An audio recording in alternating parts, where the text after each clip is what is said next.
Hi everyone. तो आज फिर से आप सबका एक और वीडियो में स्वागत है।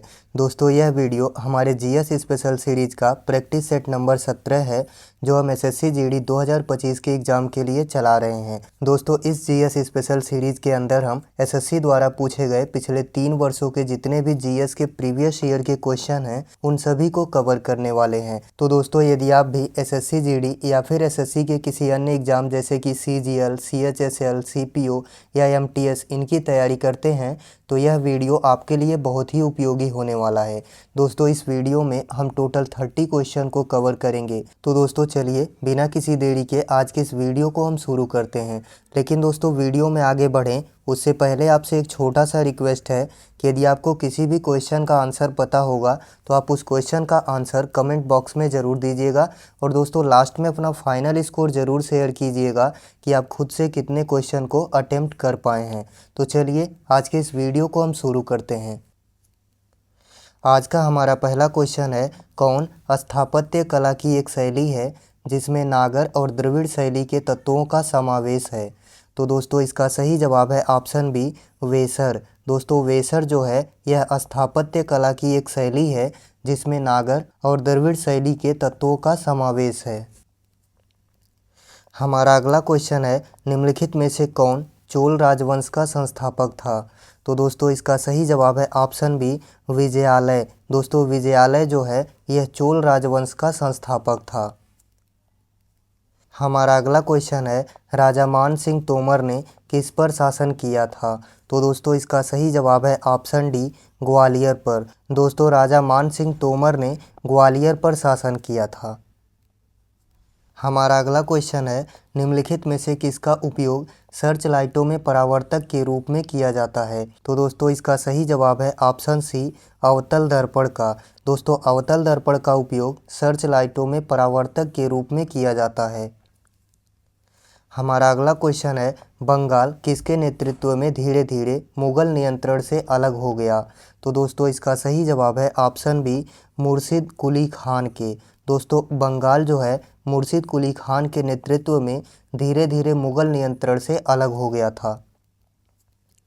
हमारा अगला क्वेश्चन है, निम्नलिखित में से कौन सा खनिज अधात्विक खनिजों की श्रेणी में नहीं आता है।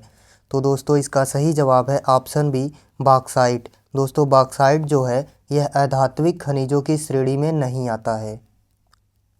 हमारा अगला क्वेश्चन है, जेट इंजन किस सिद्धांत पर कार्य करता है।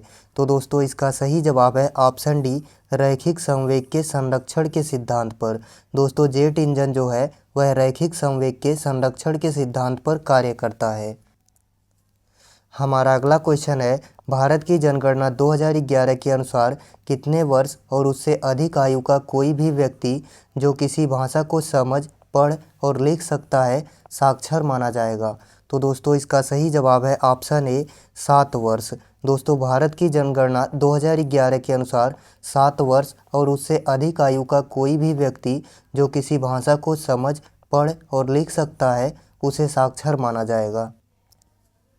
हमारा अगला क्वेश्चन है, निम्नलिखित में से कौन सा कथन मिट्टी की विशेषता नहीं है।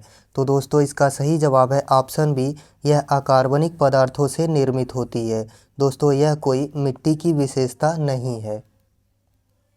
हमारा अगला क्वेश्चन है, 1992 के 73वें संशोधन अधिनियम ने संविधान में एक नया खंड कौन सा जोड़कर पंचायतों को संवैधानिक मान्यता प्रदान की। तो दोस्तों इसका सही जवाब है ऑप्शन बी, खंड 9। दोस्तों 1992 के 73वें संविधान संशोधन अधिनियम ने संविधान में एक नया खंड 9 जोड़कर पंचायतों को संवैधानिक मान्यता प्रदान की। हमारा अगला क्वेश्चन है, निम्नलिखित में से कौन सा अपशिष्ट प्रबंधन का एक स्थायी तरीका नहीं है। तो दोस्तों इसका सही जवाब है ऑप्शन बी, जलाना। दोस्तों जलाना जो है यह अपशिष्ट प्रबंधन का एक अस्थायी तरीका नहीं है। हमारा अगला क्वेश्चन है, भारत के आर्थिक सर्वेक्षण को भारत में पहली बार केंद्रीय बजट के एक भाग के रूप में किस वर्ष में पेश किया गया था। तो दोस्तों इसका सही जवाब है ऑप्शन ए, 1950-51 में। दोस्तों भारत के आर्थिक सर्वेक्षण को भारत में पहली बार केंद्रीय बजट के एक भाग के रूप में सन 1950-51 में पेश किया गया था। हमारा अगला क्वेश्चन है, मार्को पोलो 1292 से 1294 के मध्य कहाँ से भारत आया था? तो दोस्तों इसका सही जवाब है ऑप्शन डी, वेनिस से। दोस्तों मार्को पोलो जो है 1292 से 1294 के मध्य वेनिस से भारत आया था। हमारा अगला क्वेश्चन है, एलिफेंटा गुफाओं में किस संप्रदाय से जुड़े शैल चित्रों अर्थात रॉक आर्ट का संग्रह है? तो दोस्तों इसका सही जवाब है ऑप्शन ए, शिव के। दोस्तों एलिफेंटा गुफाओं में शिव संप्रदाय से जुड़े शैल चित्रों का संग्रह है। हमारा अगला क्वेश्चन है, हड़प्पा स्थलों पर निम्नलिखित में से मिली वस्तुओं में से कौन सी वस्तुओं को इंजीनियर आज के पाकिस्तान के पंजाब में पहली रेलवे लाइनों का निर्माण करने के लिए ले गए थे?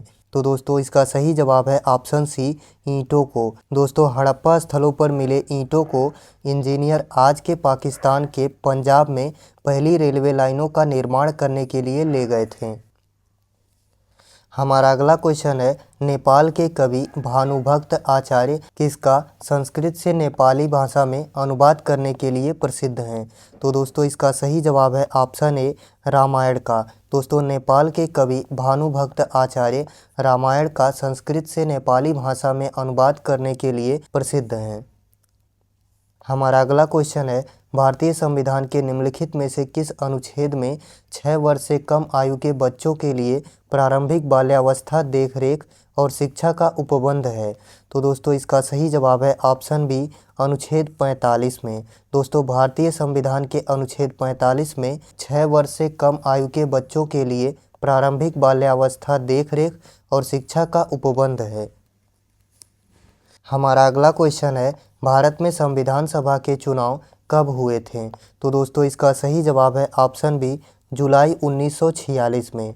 दोस्तों जुलाई 1946 में भारत में संविधान सभा के चुनाव हुए थे। हमारा अगला क्वेश्चन है, किसकी अध्यक्षता वाले राष्ट्रीय किसान आयोग ने यह सुझाव दिया था कि कृषि फसलों के लिए न्यूनतम समर्थन मूल्य उत्पादन की भारित औसत लागत से कम 50% अधिक होना चाहिए? तो दोस्तों इसका सही जवाब है ऑप्शन बी, एम.एस. स्वामीनाथन ने। दोस्तों एम.एस. स्वामीनाथन की अध्यक्षता वाले राष्ट्रीय किसान आयोग ने यह सुझाव दिया था कि कृषि फसलों के लिए न्यूनतम समर्थन मूल्य उत्पादन की भारित औसत लागत से कम 50% अधिक होना चाहिए। हमारा अगला क्वेश्चन है, भारत में हिंदू उत्तराधिकारी अधिनियम ने ज्येष्ठाधिकार के नियम को कब समाप्त कर दिया था? तो दोस्तों इसका सही जवाब है ऑप्शन डी, 1956 में। दोस्तों भारत में हिंदू उत्तराधिकारी अधिनियम ने ज्येष्ठाधिकार के नियम को 1956 में समाप्त कर दिया था। हमारा अगला क्वेश्चन है, सिंधु नदी संधि 1960 के अनुसार भारत सिंधु नदी प्रणाली का कितना पानी इस्तेमाल कर सकता है? तो दोस्तों इसका सही जवाब है ऑप्शन सी, 20%। दोस्तों सिंधु नदी संधि 1960 के अनुसार भारत सिंधु नदी प्रणाली का 20% पानी इस्तेमाल कर सकता है। हमारा अगला क्वेश्चन है, एसएलआर उस धनराशि का निर्धारण करती है जिसकी आवश्यकता किसी बैंक को कुछ विशिष्ट प्रतिभूतियों में निवेश करने की होती है, जो मुख्य रूप से केंद्र और राज्य सरकारों द्वारा जारी प्रतिभूतियां होती हैं। एसएलआर का पूर्ण रूप क्या है? तो दोस्तों इसका सही जवाब है option C, statutory liquidity ratio. दोस्तों एसएलआर का जो फुल फॉर्म है वह स्टेटरी लिक्विडिटी रेशियो होता है। और दोस्तों एसएलआर उस धनराशि का निर्धारण करती है जिसकी आवश्यकता किसी बैंक को कुछ विशिष्ट प्रतिभूतियों में निवेश करने की होती है, जो मुख्य रूप से केंद्र और राज्य सरकारों द्वारा जारी प्रतिभूतियां होती हैं। हमारा अगला क्वेश्चन है, जब भारत के संविधान का मसौदा तैयार किया जा रहा था, संविधान सभा को उस अशांति को ध्यान में रखना था जिससे भारत गुजर रहा था। उस परिदृश्य में निम्नलिखित में से कौन सा मुद्दा प्रासंगिक नहीं था? तो दोस्तों इसका सही जवाब है ऑप्शन ए, लोगों की सामाजिक आर्थिक स्थिति बहुत अनुकूल थी। दोस्तों जब भारत में संविधान का मसौदा तैयार किया जा रहा था तो संविधान सभा को उस अशांति को ध्यान में रखना था जिससे भारत गुजर रहा था। उस परिदृश्य में लोगों की सामाजिक आर्थिक स्थिति बहुत अनुकूल थी, यह मुद्दा प्रासंगिक नहीं था। हमारा अगला क्वेश्चन है, receivables Exchange of India limited अर्थात RXIL को 2016 में भारतीय लघु उद्योग विकास बैंक अर्थात SIDBI और किसके बीच एक संयुक्त उद्यम के रूप में निगमित किया गया था? तो दोस्तों इसका सही जवाब है option B, National Stock Exchange of India Limited के बीच में। दोस्तों Receivables Exchange of India Limited RXIL को 2016 में भारतीय लघु उद्योग विकास बैंक अर्थात SIDBI और National Stock Exchange of India Limited के बीच एक संयुक्त उद्यम के रूप में निगमित किया गया था। हमारा अगला क्वेश्चन है, अंतर्राष्ट्रीय फेडरेशन AIBA द्वारा जारी रैंकिंग के अनुसार 75 किलोग्राम भार वर्ग में विश्व में प्रथम स्थान पाने वाला पहला भारतीय मुक्केबाज निम्न में से कौन है? तो दोस्तों इसका सही जवाब है ऑप्शन ए, विजेंद्र सिंह। दोस्तों अंतर्राष्ट्रीय फेडरेशन AIBA द्वारा जारी रैंकिंग के अनुसार 75 किलोग्राम भार वर्ग में विश्व में प्रथम स्थान पाने वाला पहला भारतीय मुक्केबाज विजेंद्र सिंह हैं। हमारा अगला क्वेश्चन है, the India way strategies for an uncertain world पुस्तक के लेखक निम्नलिखित में से कौन हैं? तो दोस्तों इसका सही जवाब है ऑप्शन ए, एस जयशंकर। दोस्तों the India way strategies for an uncertain world पुस्तक के लेखक जो हैं वह एस जयशंकर हैं। हमारा अगला क्वेश्चन है, वसा ऊतक मानव शरीर में पाए जाने वाला किस प्रकार का ऊतक है?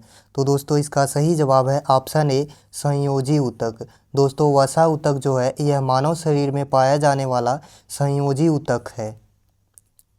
हमारा अगला क्वेश्चन है, भारत की सीमा सुरक्षा बल की स्थापना दिवस निम्न में से किस तिथि को मनाया जाता है? तो दोस्तों इसका सही जवाब है ऑप्शन सी, 1 दिसंबर को। दोस्तों भारत के सीमा सुरक्षा बल का स्थापना दिवस 1 दिसंबर को मनाया जाता है। हमारा अगला क्वेश्चन है, निम्नलिखित में से किस शहर में भारत का पहला चंदन संग्रहालय स्थापित किया जा रहा है?